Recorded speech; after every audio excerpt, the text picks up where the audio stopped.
What if I told you that one single accounting choice, that's it, just one, could be the difference between a company that's absolutely booming and one that's at the center of a massive corporate scandal? Seriously, one decision can hide billions in losses, or it can fuel the next great tech giant. Well, today, we're going to decode that exact choice.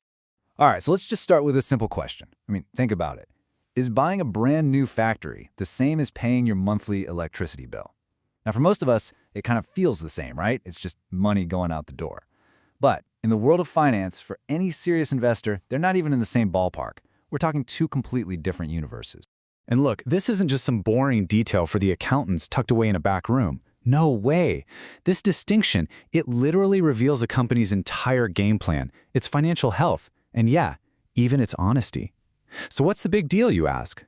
Well, understanding this difference is your key to unlocking real financial intelligence. Okay, let's dive right in. Every single company spends its money in two fundamentally different ways, and each way has a different goal. And trust me, it tells a completely different story when you look at the financial reports. So the simplest and honestly the most powerful way to get your head around this is to think infrastructure versus fuel. It's that simple. Capital expenditures, what we call CapEx, that's the infrastructure. These are the big, chunky investments made to build for the future. Buying a factory, developing brand new software. And then you have operating expenses, or OpEx. That's the fuel. These are the day-to-day costs that just keep the lights on. Salaries, rent, marketing. So one builds and the other, it just burns to keep things running. So why even bother with this separation? What's the point? Well, it all comes down to one thing, getting a true, honest picture of how profitable a company actually is.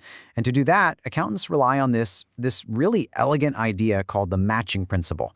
And it's actually super simple. It just says you have to match an expense to the revenue it helps you create.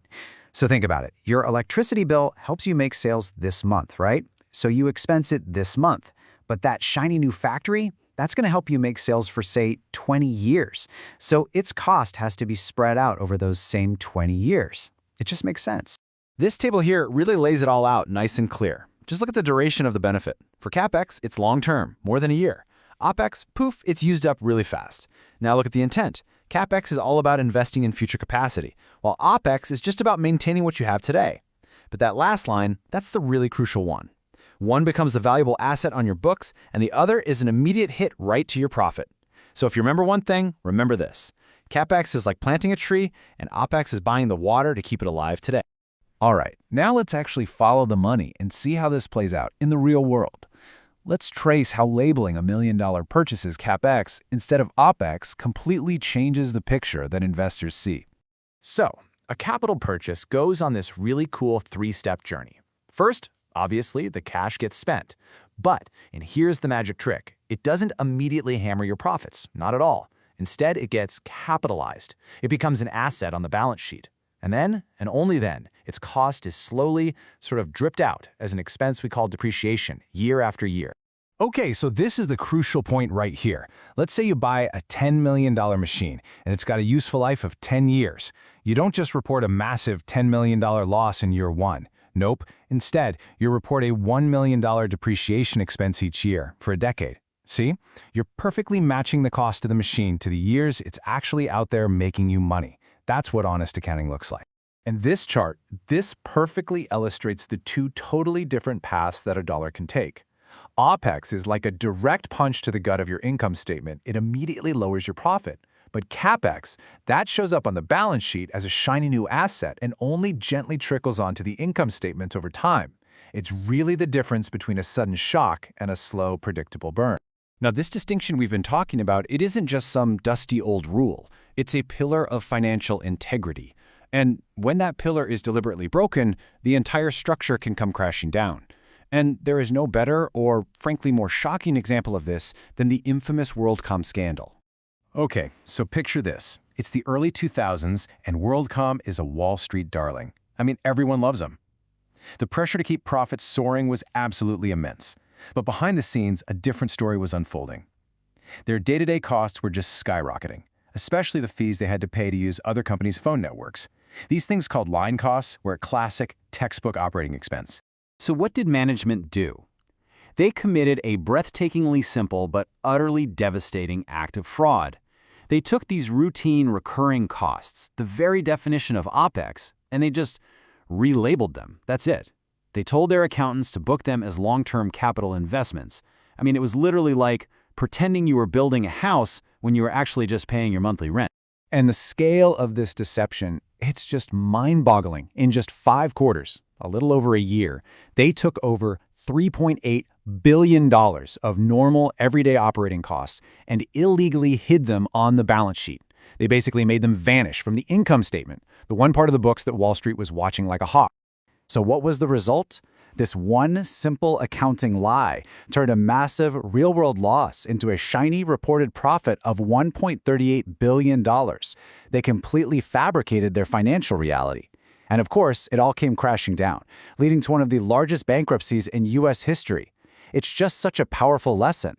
How you classify your spending isn't just a choice, it's a statement of truth. Okay, so that's a pretty dramatic history lesson. But let's bring this concept into today's world. Because this choice, the choice between building and buying, between CapEx and OpEx, it has become the central strategic question for almost every modern business, especially in the world of tech. I mean, think about this. 20 years ago, if you wanted to launch a website, you had to spend an absolute fortune on servers and data centers. That was a huge capital expenditure.